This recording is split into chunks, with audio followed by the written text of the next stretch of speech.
오늘은 2025년 7월 16일에 금융감독원에서 보도한 주요 분쟁 사례로 알아보는 소비자 유의사항을 통해서 실손보험 청구 시 주의사항에 대해서 알아보도록 하겠습니다. 최근 건강보험에서 적용되지 않은 이 비급여 치료와 관련해서 실손보험 보장 여부에 대한 분쟁이 지속적으로 발생하고 있다고 합니다. 병원에서 비급여 치료 받으실 때 실손보험 청구 가능하다 이 말만 믿고 여러분들께서 치료를 받으시면 안 됩니다. 제가 오늘은 이 분쟁 사례를 통해서 실손보험 가입자분들 꼭 아셔야 될 주의사항에 대해서 알기 쉽게 정리를 해드리도록 하겠습니다.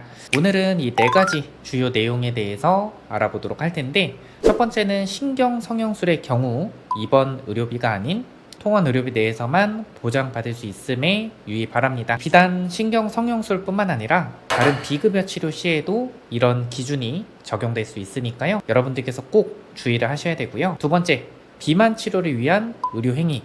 대표적으로 위고비 많이 들어보셨죠? 약관상 보상 가능한 경우도 있고요. 보상이 불가능한 경우도 있습니다. 이 부분에 대해서 알아보도록 할 거고요. 그 보습제, 대표적으로 MD 크림 있죠? 구입 비용은 보상에서 제외될 수 있습니다. 해외 장기치료 실손보험료 환급에 대해서도 오늘 영상을 통해서 말씀을 드리도록 하겠습니다.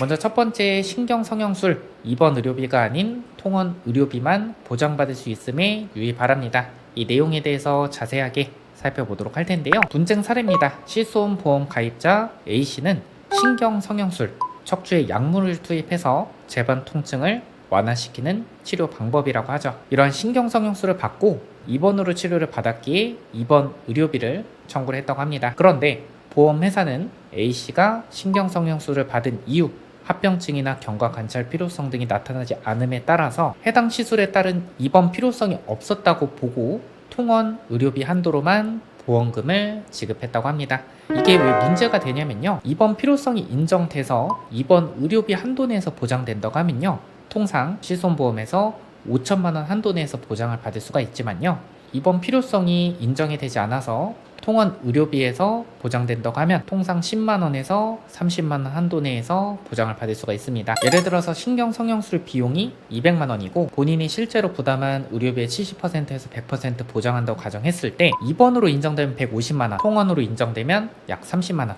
이렇게 보장 금액의 차이가 발생하죠. 이 신경성형술 뿐만 아니라 백내장 다초점 렌즈 삽입술도 입원 필요성이 인정이 되지 않아서 통원 의료비 한도 내에서 지급이 되는 경우가 계속해서 발생하고 있죠. 그렇기 때문에 이러한 비급여 치료를 받을 때는요, 먼저 통원 의료비로 지급되는지 입원 의료비로 지급되는지 보험 담당자나 보험 회사를 통해서 확인하고 진행을 해주시는 게 맞습니다. 이 보건당국의 판단 한번 보도록 하겠습니다. 건강보험심사평가원은 심사 사례 지침 등을 통해 신경성형 시술에 대한 18개 사례를 공시하면서 입원을 해서 관찰이 필요한 정도의 상태 변화나 일상생활의 제한 등이 확인되지 않아서 입원료를 불인정했다고 합니다. 법원도 병원에서 입원 여부는 입원실 체류 기간 6시간 이상 체류해야 되고 환자의 증상 등을 고려한 실질적인 입원 치료의 필요성을 종합해서 판단해야 한다고 대법원에서도 판단을 했다고 하죠. 그렇기 때문에 신경성형술 같은 경우는 입원 필요성이 인정되지 않은 경우에는 통원 의료비 한도로만 보장받을 수 있으니까요, 유의하시기 바라고, 신경성형술뿐만 아니라 다른 비급여 치료로 입원을 해서 실손보험 보상 받을 때 입원 필요성이 인정되는 치료인지 먼저 미리 체크하시고 치료를 받아보셔야 됩니다. 이 부분에 대해서 자세한 내용 궁금하신 분들은요, 댓글 남겨주시면 저희가 신속하게 답글 달아드리도록 하겠습니다. 본 광고는 심의 기준을 준수하였으며 유효기간은 심의일로부터 1년입니다. 두 번째입니다. 비만 치료를 위한 의료행위, 위소매 절제술이나 약제비, 삭센다나 위고비 등은 약관상 보장받지 못할 수 있습니다.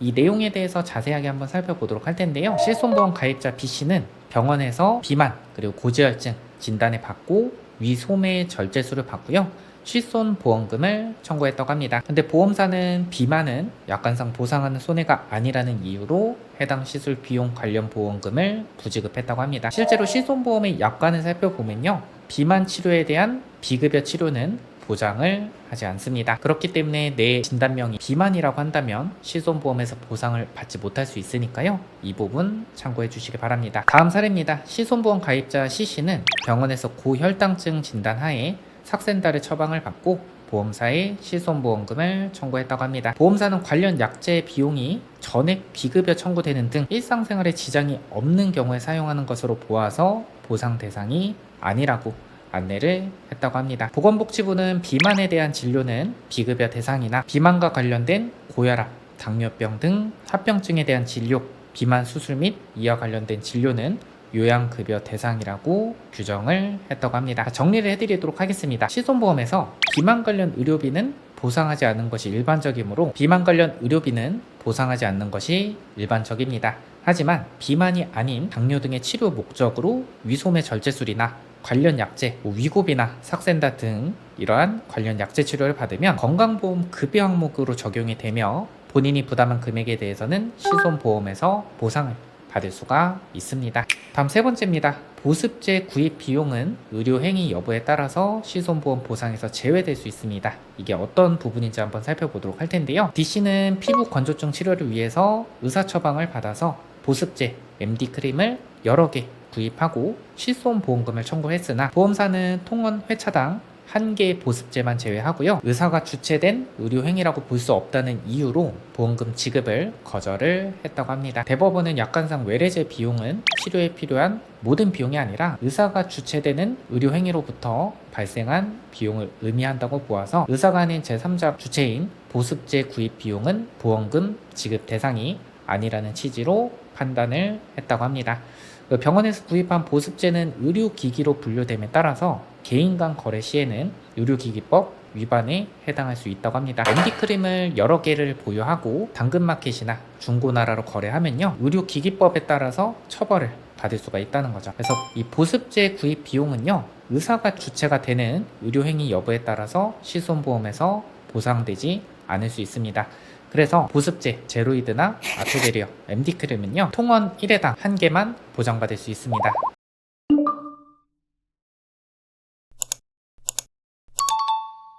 정리를 해드리면 의사의 처방이 있어야 되고 통원 진료 중 도포가 되어야 됩니다. 그리고 통원 1회당 1개만 보장을 받을 수가 있고요. 동의 진료 시 다량 처방 받으면 재판매 등 악용 사례 의심으로 인해서 대부분 보험금 지급이 거절이 됩니다. 자가구매 또는 병원 외에서 제공하는 것은 보장이 불가하니까요. 여러분들 실손보험 청구하실 때 특히나 이 비급여 치료 실손보험에서 보장받을 수 있다는 말만 믿고 섣불리 치료를 받으시면 안 됩니다. 꼭 이런 부분 확인하셔서 치료를 받으셔야 되겠죠. 해외 장기간 체류, 연속해서 3개월 이상 체류한 경우에는요, 해당 기간 실손의 보험료를 환급을 받을 수가 있습니다. 그런데 이 씨는 해외 거주로 인해서 기존에 가입하였던 실손보험을 해지를 했다고 합니다. 해지를 하고 체류 기간 동안 납입했던 실손보험료 환급을 보험사에 신청을 했다고 해요. 그런데 보험사는 계약 해지 당시 해지 이후에는 보험료 환급을 포함한 모든 계약 관계가 종료됨을 안내하였다는 이유로 환급을 거절했다고 합니다. 이 관련 제도를 살펴보면 3개월 이상 해외에 체류한 사실을 제시하는 경우 보험사는 해당 기간의 실손보험료를 환급을 해줘야 됩니다. 그리고 금융감독원은 소비자 보호 목적상 해지 이후에도 해외 체류 기간 중에 보험료를 환급하도록 권고를 하고 있지만 해지 계약의 경우 보험사에서 법상 보험료 반환 의무가 있지 않기 때문에 보험료를 돌려주는 게 의무가 아니기 때문에 다시 돌려주지 않는 경우가 발생합니다. 그래서 해지된 이후에는 환급이 어려울 수 있으니까요, 계약 해지 시에 꼭 해당 보험사의 환급 가능 여부를 문의하시고 해지를 해주셔야겠죠. 이 실손보험 많은 분들이 가입하고 계시는데요, 잘 모르시고 보험금 청구를 했다가 이렇게 피해보는 상황이 발생할 수 있습니다. 저희 보험탈출구는 알기 어렵고 어려운 이런 보험 정보를 우리 소비자분들께 알기 쉽게 전달을 해드리고 있습니다. 도움 되셨다면 좋아요, 구독 눌러주시면 많은 도움 되실 거라 생각합니다. 오늘 영상 여기까지 하겠습니다. 끝까지 시청해주셔서 감사드립니다.